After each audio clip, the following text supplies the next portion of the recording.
რუსეთის სამხედრო სტრატეგიულ ობიექტებზე უკრაინის ბოლოდროინდელი შეტევების შემდეგ რუსეთის თავდაცვის სამინისტრომ შეიმუშავა გენიალური გეგმა, როგორ დაიცვას თავი ამ შეტევებისგან და მისი ბრძანებით რუსულმა კომპანია Yandex-მა თავის რუქაზე გაბლარა საიდუმლო სამხედრო ობიექტები, რითაც გამოავლინა მათი ადგილმდებარეობა.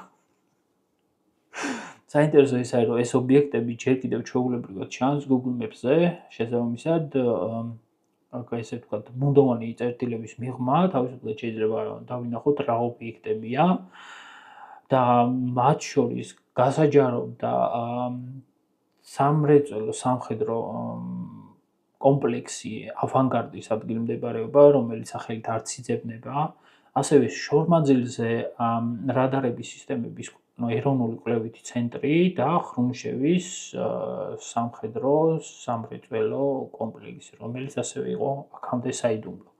ერთი სიტყვით, ეხლა უკრაინელებმა ზუსტად იციან, სადაც Yandex რუკაზე გაბლარული წერტილებია, იქ უნდა დაარტყან. მაგარი სტრატეგია, ოჯახ, ეგრე გააგრძელეთ, სხვა საიდუმლო ობიექტების არ დაგავიწყდეთ, რომ ყველა მონიშნოთ.